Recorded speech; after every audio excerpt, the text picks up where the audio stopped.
తప్పిపోయిన కుమారుడి వలె మా యొక్క తప్పిదములు మేము తెలుసుకుని ఆత్మీయ మెట్టులోనికి మేము ఎదగొచ్చు.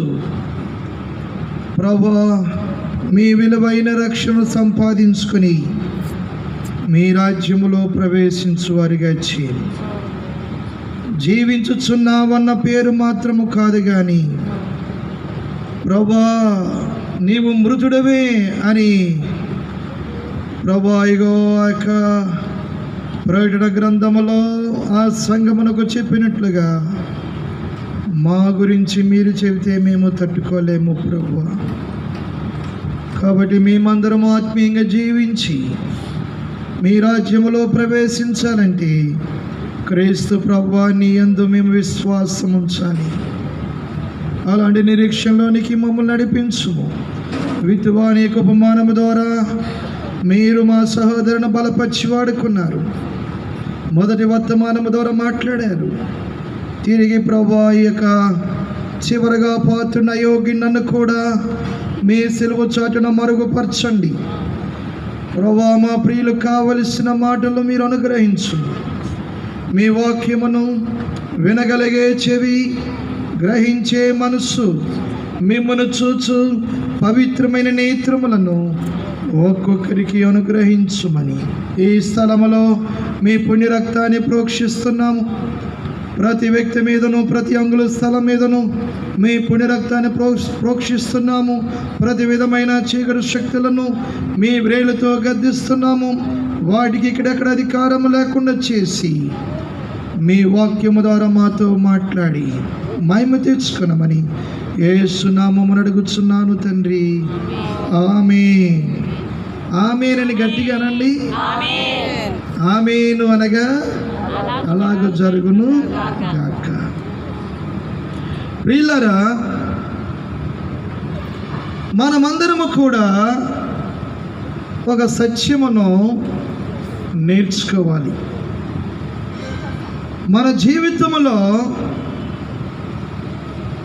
క్రైస్తవ జీవితంలో క్రీస్తు ప్రభువుని నమ్మి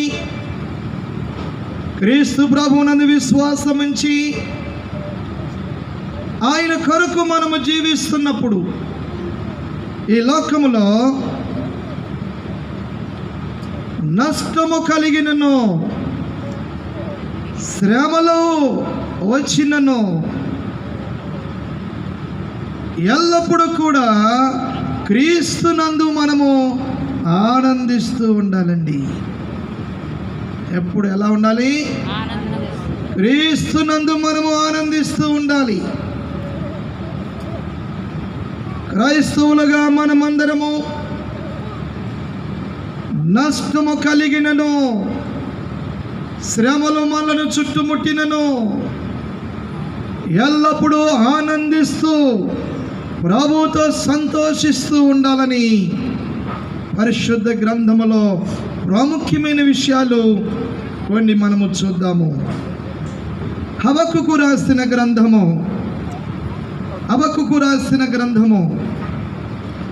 3వ అధ్యాయము 17వ వచనము నుండి చూడండి. అంజూరపు చెట్లు పూయకుండినను, ద్రాక్ష చెట్లు ఫలింపకపోయినను, ఒలీవ చెట్లు కాపు లేకయుండినను, చేనిలోని పైరు పంటకు రాకపోయినను, గొర్రెలు దొడ్డిలో లేకపోయినను, సాలలో పశువులు లేకపోయినను, నేను యెహోవా యందు ఆనందించెదను. నా రక్షణకర్త అయిన నా దేవుని యందు నేను సంతోషించెదను. చూడండి ప్రియులారా, హబక్కుకు ప్రవక్త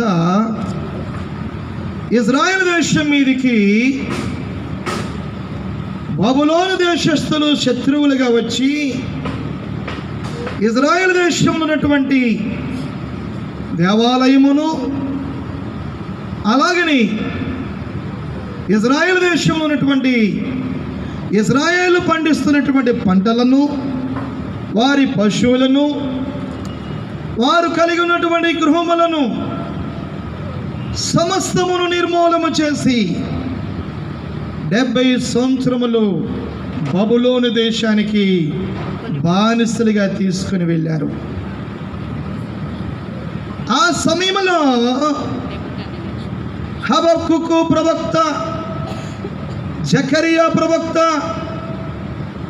ఇంకా హగ్గాయి, దానియేలు, షద్రకు, మెషకు వీళ్ళందరూ కూడా ప్రియులరా బబులోను దేశానికి బానిసలుగా వెళ్ళారు. ఆ సమయంలో హబక్కుకు రాస్తూ ఉన్నాడు. హబక్కుకు ప్రవక్త ఆ సందర్భంలో ఆయన ప్రవశిస్తున్నాడు. అంజూరపు చెట్లు ఊయికుండినను, ద్రాక్ష చెట్లు ఫలింపకపోయినను, ఒలీవ చెట్లు కాపు లేక ఉండినను, చేనిలోని పైరు పంటకు రాకపోయినను, నేను నా దేవుని యందు ఆనందించేదను. చూసారా, శత్రువులు మమ్మలను సర్వనాశనము చేసినప్పటికీ, మా పాడి పంటలను నాశనము చేసినప్పటికీ, మమ్మలను అన్ని విధములుగా శ్రమల పాలు చేసినప్పటికీ, మేము పరాయి దేశమునకు బానిసలుగా వెళ్ళినప్పటికీ మా దేవుని మేము విడిచిపెట్టము. మా దేవుని యందు మేము ఆనందించుదుము. మా రక్షణకర్త అయిన దేవుని యందు మేము సంతోషించుదుము. శ్రమలు చుట్టుముట్టినను, శ్రమలైన, కరువైన, ఆ పంటలలో మేము నష్టపోయినా, మా పాడి పంటలు మేము నష్టపోయినప్పటికీ మా దేవుని యందు మేము ఆనందించెదము. ప్రియులారా, ఇలాంటి ఆనందమును నీ జీవితంలో నీవు అనుభవిస్తూ ఉన్నావా? నీ జీవితంలో ఎలాంటి శ్రమలు, నీ జీవితంలో ఎలాంటి నష్టములు, ఎలాంటి కలవరములు, ఎలాంటి చింతలు, ఎలాంటి విచారములు, ఎలాంటి బాధలు నీవు ఈ లోకములో అనుభవిస్తున్నావో నాకు తెలియదు. కొంతమంది అనుకుంటారు, అయ్యో నేను అనుభవిస్తున్న బాధలు, నా శ్రమలు, నా కష్టములు ఎవరు చూడటం లేదు అని అనుకోని ప్రియులారా చింతిస్తూ ఉంటారు, బాధపడుతూ ఉంటారు. నా స్థితికి, నా గతికి ఇక నాకు మరణమేమో, ఈ శ్రమల్లో నుండి నేను బయటికి రానేమో, ఈ నష్టములో నుండి బయటికి రానేమో, ఈ ఆర్థిక ఇబ్బందుల నుండి, ఈ కుటుంబ సమస్యల నుండి, ఈ శోధన నుండి, ఈ కలవరముల నుండి నేను బయటికి రాలేనేమో అని అనుకుంటున్నావా? అని చింతిస్తున్నావా? అని బాధపడుతున్నారా? నా ప్రియమైన వారులారా, ఎల్లప్పుడూ ఆనందించండి, ఎల్లప్పుడూ సంతోషించండి.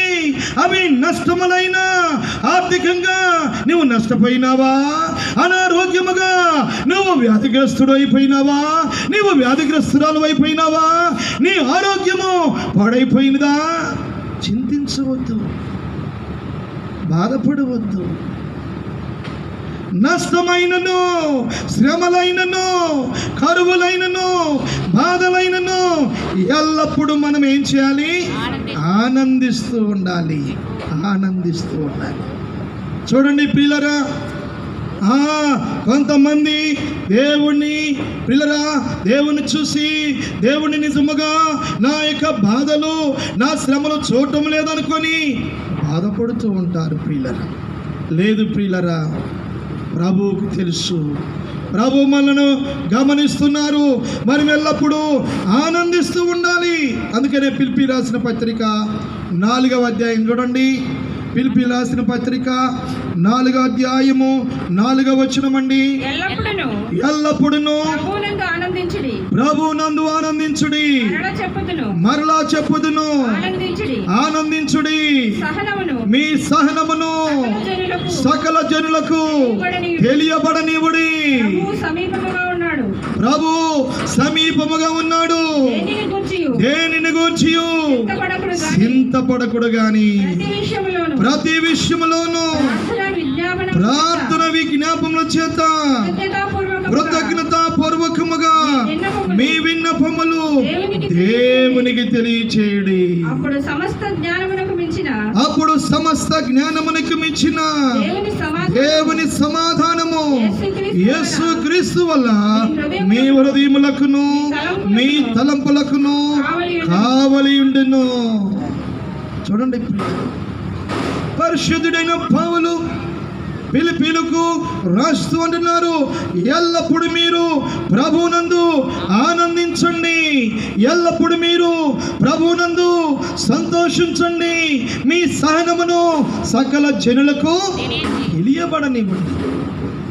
శ్రమలలో, నష్టాలలో, కరువులలో, ఇబ్బందులలో మనకు దేవుడు సహనాన్ని ఇస్తారు. ఈ సహనము సకలమైన ప్రజలు చూస్తున్నట్లుగా అనేక మంది క్రైస్తవులమైన మనము నష్టములలోను, ఆర్థిక ఇబ్బందులలోను, అప్పులలోను, అనారోగ్యములోను, వ్యాధి బాధల్లో కూడా, శ్రమలలో కూడా, కరువులో కూడా ప్రభు కొరకు మనము నమ్మకముగా జీవిస్తున్నప్పుడు మన సహనాన్ని అనేక మంది అన్యజనులు చూస్తారు, వారు నేర్చుకుంటారు. ఎన్ని కష్టములు వచ్చినా ఫలానా వారు చూడండి, ఎన్ని కష్టములు వచ్చినా, ఎలాంటి ఆర్థిక ఇబ్బందులు వచ్చినా వారికి ఈ సంవత్సరంలో ఈ పాడి పంటల్లో నష్టపోయినారు, ఇగో ఈ కొబ్బరి తోటలో ఈ సంవత్సరంలో ఫలాలు ఏమీ లేకపోయినప్పటికీ వారి కుమారులు కుమార్తెల విషయంలో వారి ఆరోగ్యాలు సరిగా లేనప్పటికీ వారు ఎంత నమ్మకముగా ప్రభువును సహనము కలిగి వెంబడిస్తున్నారు అని అన్యజనులు మనల్ని చూసి వారు నేర్చుకుంటారు. పిల్లలు ఎల్లప్పుడూ మీరు నేను మనమందరము ప్రియులారా ఆర్థికంగా నష్టపోయినప్పటికీ, నీవు అనారోగ్యానికి గురైపోయినప్పటికీ, నీ కుమారులు నీ కుమార్తెలు మీరు ఆశించిన విధముగా వారు వర్ధిల్లిపోయినప్పటికీ కూడా, మీ ఉద్యోగములో మీరు నష్టపోయినప్పటికీ కూడా, మీ వ్యవసాయ భూములు మీరు నష్టపోయినప్పటికీ కూడా ఎల్లప్పుడూ ఆనందించండి, సహనమును కలిగి ఉండండి. ప్రియులారా, యోబు గారి యొక్క సహనము గురించి మనందరికీ తెలుసు. యోబు గారికి ఎన్ని కష్టాలు వచ్చినాయో మనందరికీ తెలుసు. యాకోబు రాసిన పత్రిక 5వ అధ్యాయము 10వ వచనం చూడండి ప్రియులారా. యాకోబు రాసిన పత్రిక 5వ అధ్యాయము 10వ వచనము, నా సహోదరులారా ప్రభు నామమున బోధించిన ప్రవక్తలను శ్రమానుభవమునకును ఓపికను మాదిరిగా పెట్టుకొనుడి, సహించిన వారిని ధన్యులను కొనుచున్నాము కదా. మీరు యోబు యొక్క సహనమును గూర్చి వింటిరి, ఆయన ఎంతో జాలియు కనికరమును గలవాడని మీరు తెలుసుకొని ఉన్నారు. ప్రియులారా, యోబు గారు ఎంతో సహనము కలిగిన వాడు, జాలి కలిగిన వాడు, కనికరము కలిగిన వాడు. ఆయనకి ఎన్ని శ్రమలు, ఆయనకి ఎన్ని ఇబ్బందులు ప్రియులారా మీ అందరికీ తెలుసు కదా. ఎలాంటి కష్టములు. యోబు గారి యొక్క గాడిదలను ఎద్దులను షబాయిలు వచ్చి పట్టుకొని పోయినారు. అలాగే గొర్రెలను సాలలను దేవుని ఎదురుని అగ్ని వచ్చి కాల్చేసింది.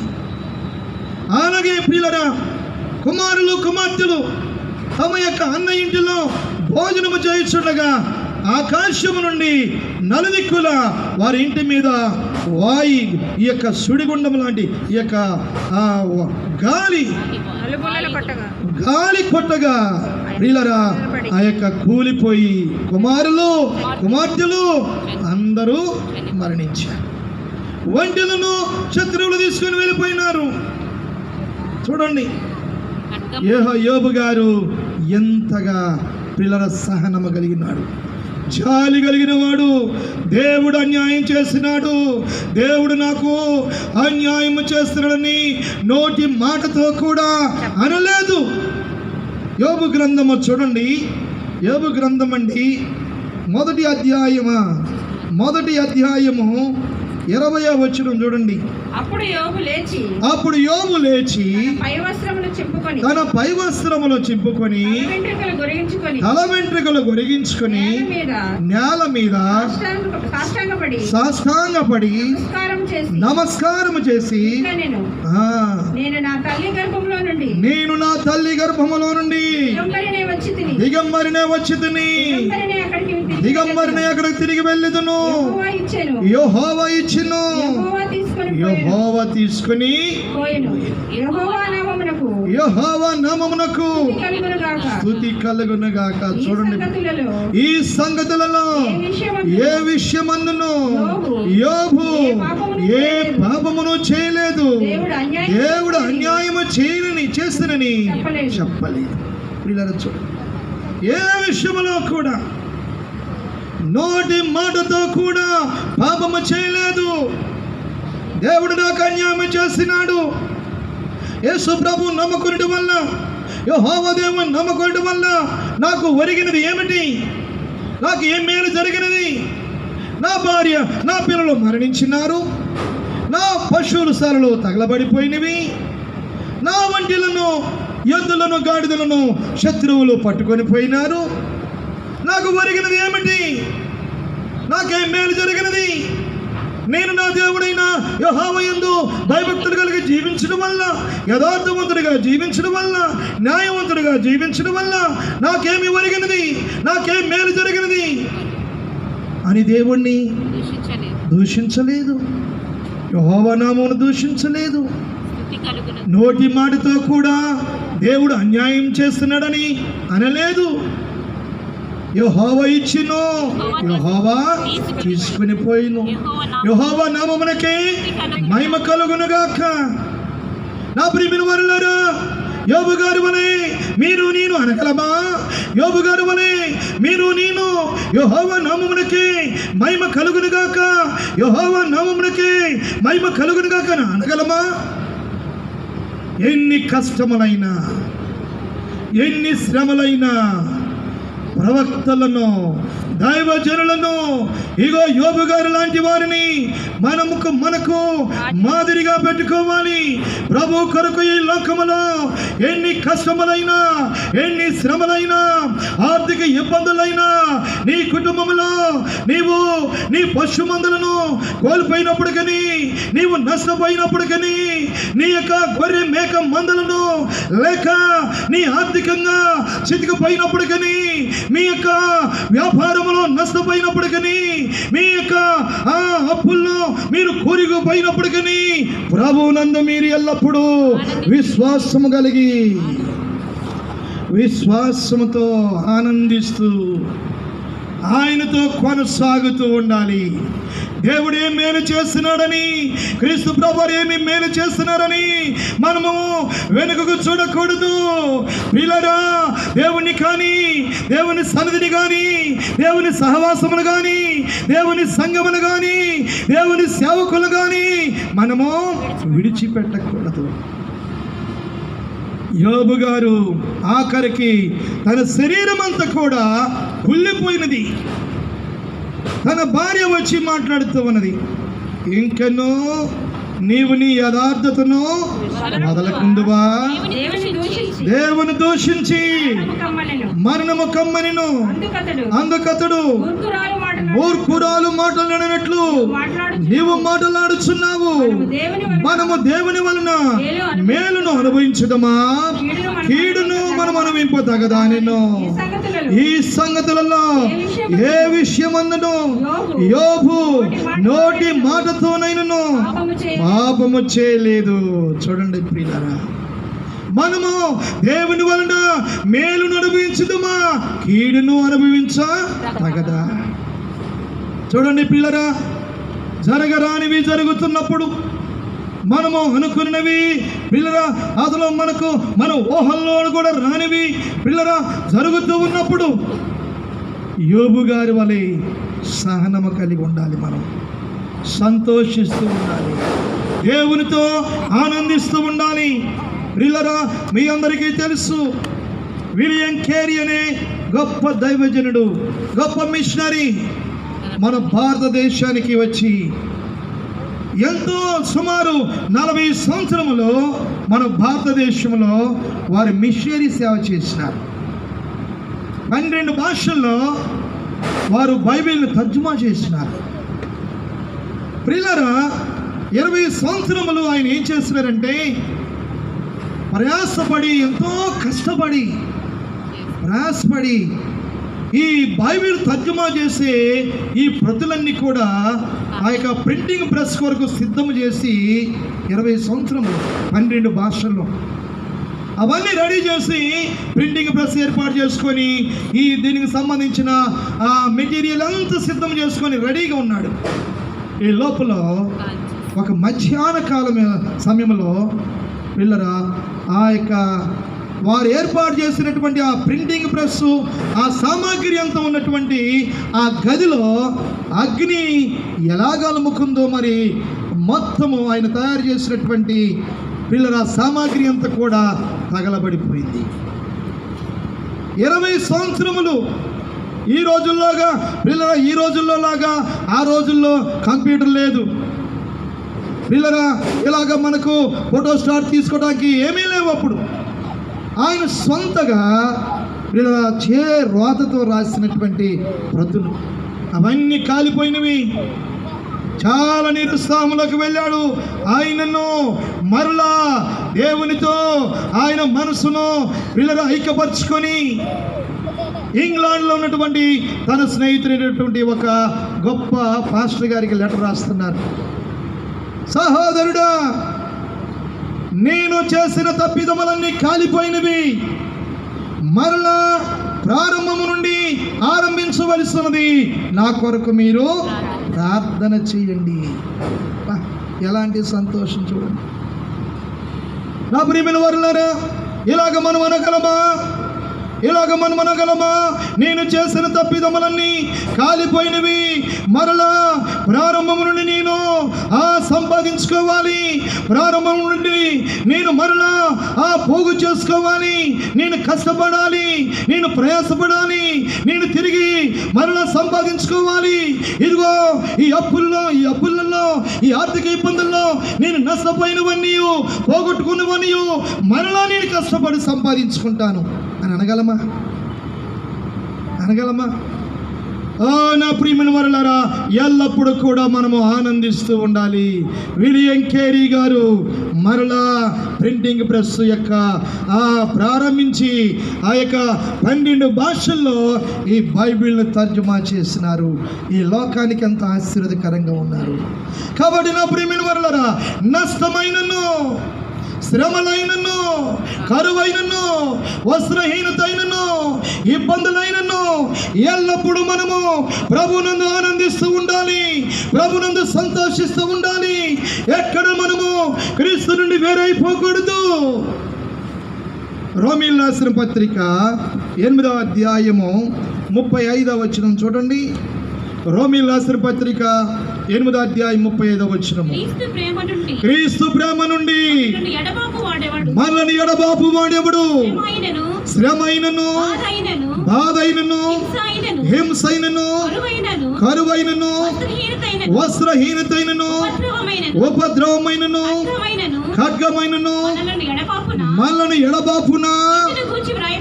ఇందును గూర్చి రాయబడినదేమనగా, నిన్ను బట్టి దినమెల్ల మేము వధింపబడిన వారము, వదకు సిద్ధమైన గొర్రెలమని మేము ఎంచబడిన వారము. చాలండి. చూడండి ప్రియులారా, క్రీస్తు నుండి మనల్ని ఎడబాపువాడు ఎవడు మనల్ని ఎడబాపువాడు?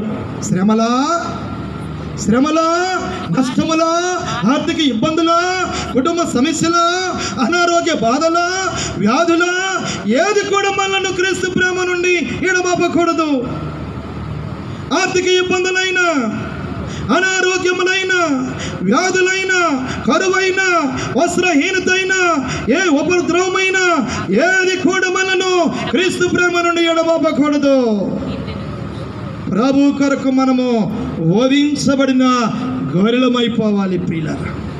వధించబడిన గొర్రెలమైపోవాలి. పర్వాలేదు, శ్రమలైనా పర్వాలేదు, నష్టములైనా పర్వాలేదు, వ్యాధులైనా పర్వాలేదు, మరణమైనా పర్వాలేదు, గాలి తుఫానైనా పర్వాలేదు పిల్లరా, సునామైనా పర్వాలేదు, ఎలాంటి బాధలైనా పర్వాలేదు, ఈ సంవత్సరంలో ఈ కొబ్బరి తోటలో మంచి ఆదాయం రాకపోయినా పర్వాలేదు, ఉద్యోగంలో నష్టపోయినా పర్వాలేదు, ఈ చేపల చెరువు పంటలో నీ నష్టపోయినా పర్వాలేదు, ఏమైనా సరే పిల్లరా, క్రీస్తు నుండి మనం వేరైపోకూడదు. ప్రభు కొరకు ఈ లోకములో భక్తుల వలె, ప్రవక్తల వలె, యోబు గారి వలె, మిషనరీల వలె మనము కూడా ఈ లోకములో క్రీస్తు కొరకు నమ్మకముగా జీవిస్తూ ఉండాలి. క్రీస్తును వెంబడించు వారిగా ఉండాలి. క్రీస్తుని వెంబడించాలి. పిల్లరా, చాలామంది కష్టాలు రాగాని, బాధలు రాగాని క్రీస్తును వెంబడించరు, క్రీస్తుకు దూరం అయిపోతూ ఉంటారు. చూడండి, నయోమిని వార్ప విడిచిపెట్టి వెళ్ళిపోతుంది. రూతు అంటుంది, అత్త నా వెంబడి రావద్దనియో, నన్ను విడిచిపెట్టమనియో అనవద్దు. నీ వెళ్ళు చోటకే నేను వస్తాను, నీవు నివసించిన చోట నేను నివసిస్తాను. నీ జనమే నా జనము, నీ దేవుడే నా దేవుడు. నీవు మృతి పొందు చోటనే నేను మృతి పొందుదు, అక్కడనే పాతి పెట్టబడుదును. మరణము తప్ప మరి ఏదైనను నిన్ను నన్ను యెహోవా నాకు ఎంత కీడైనా చేయను. చూడండి ప్రియులారా, నయోమి భర్తను కోల్పోయింది, 2 కుమారులను కోల్పోయింది, ఆర్థికంగా నష్టపోయింది. పిల్లరా, భౌతికంగా చూస్తే ఒంటరి మహిళ అయిపోయింది, విధవరాలైపోయింది. చూడండి, ఆ సమయంలో కోడలతో చెబుతున్నారు, 2 కోడలతో, రూతు, ఓర్ప, మీరిద్దరు మరలా మీ యొక్క తల్లిదండ్రుల యొక్క గృహాలకు వెళ్ళండి, మీ దేశాలకు వెళ్ళండి అంటే వార్ప అత్తను ముద్దు పెట్టుకొని వెళ్ళింది. కానీ రూతు పిల్లరా అత్తగారిని వెంబడిస్తుంది. నా ప్రియమైన వారులారా, బలహీనైనటువంటి వృద్ధులైనటువంటి మీ అత్తగారిని, మీ మామగారిని మీరు వెంబడిస్తున్నారా? నా ప్రియమైన సహోదరి, నా ప్రియమైన సహోదరుడా, బలహీనైనటువంటి మీ అత్తగారిని, మామగారిని మీరు ఎన్నడూ విడిచిపెట్టకూడదు. ఒంటరైన వారిని, వృద్ధులైన వారిని, మన తల్లిదండ్రులను మనము వారిని విడిచిపెట్టకూడదు. అన్ని విధములుగా ఆర్థికంగా నష్టపోయిన వారిని, పెద్దలైన మన తల్లిదండ్రులను మనం ఎన్నడూ విడిచిపెట్టకూడదు.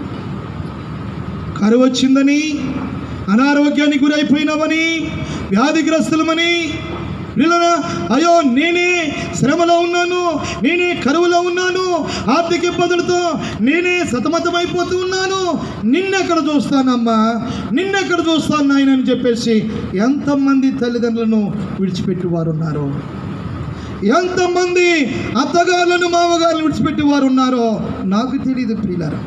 చైనా దేశంలో కరువు వచ్చింది. కరువు వచ్చినప్పుడు ఒక కుమారుడు తన భార్య, 2-3 పిల్లలతో జీవిస్తున్నాడు. కానీ వృద్ధుడైన తండ్రి ఉన్నాడు. ఈ కరువులో తన పిల్లలను పోషించుకోలేకపోతున్నాడు ఈ సహోదరుడు. అయితే ఒక రోజున ఒక ఆలోచన వచ్చింది, నా తండ్రిని నేను పోషించలేకపోతున్నాను కాబట్టి ఒక రోజున గుర్రబండి ఎక్కించుకున్నాడు. గుర్రబండి ఎక్కించుకొని బహు ఎత్తైన పర్వతం మీదకి వెళ్ళిపోతున్నాడు. బహు ఎత్తైన కొండ మీద తీసుకెళ్ళిపోతున్నాడు. కొండ మీద తీసుకెళ్ళేసరికి తండ్రికి అర్థమైపోయింది, బాబు ఒక్క నిమిషం ఆగు అన్నాడంట. నాన్నగారు చెప్పండి అన్నాడంట. ఏమీ లేదు, నీవు ఈ ఎత్తైన పర్వతం మీదకి నన్ను ఎందుకు తీసుకెళ్తున్నావో నాకు అర్థమైంది. ఈ గుర్రం బండితో పాటు నన్ను లోయలో త్రోసివేసి చంపాలని అనుకుంటున్నావు. అలా కాదు, నీ గుర్రం బండి ఇక్కడే ఉంచు, నేను ఒంటరిగా ఎత్తైన శిఖరం మీదకి నడుచుకుంటూ వెళ్తాను, నీవు నాతో కూడా వచ్చి నన్ను లోయలోనికి త్రోసివేయి, నన్ను లోయలోనికి త్రోసివేయి అని అన్నప్పుడు ప్రియులారా, కుమారుని యొక్క హృదయం బ్రద్దలైపోయింది. నాన్నగారు నన్ను క్షమించండి, ఈ బాధను నేను భరించలేకపోతున్నాను, ఈ శ్రమను నేను భరించలేకపోతున్నాను, నా భార్య బిడ్డను పోషించలేకపోతున్నాను, నిన్ను పోషించలేకపోతున్నానని ఈ శ్రమల్లో, ఈ ఆర్థిక ఇబ్బందుల్లో మిమ్మల్ని నేను ఇలాగ చేయాలనుకున్నాను నాన్నగారు అని కాళ్ళు పట్టుకొని ఏడుస్తుంటే ఆ తండ్రి కూడా ఏడుస్తూ ఉన్నాడు. నా ప్రియమైన వారులారా, నిజమే, మీరు నేను అనుభవిస్తున్న శ్రమలు, మనకున్నటువంటి ఆర్థిక ఇబ్బందులకు అవి ఎక్కువగానే ఉన్నావేమో కానీ ఎన్నడూనూ మీ తల్లిదండ్రులను, మన తల్లిదండ్రులను మనం అలా చేయకూడదండి.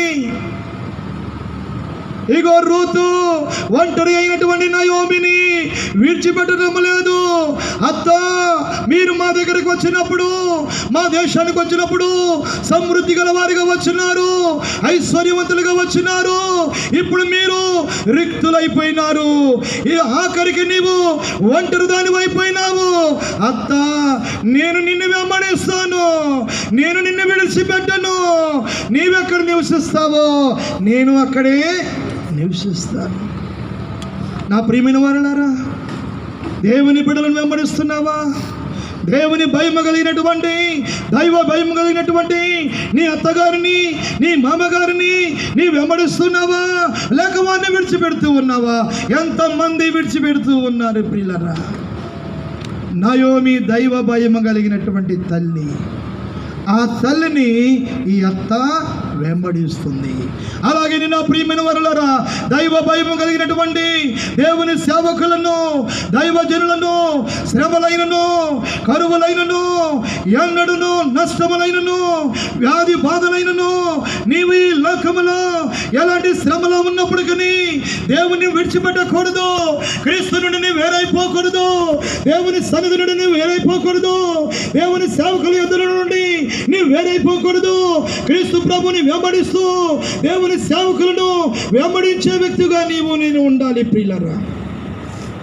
దేవుడని యెహోవా అంటున్నారు, లేవీయులను ఎన్నడను మీరు విడవకూడదు, ఎన్నడను దేవుని సేవ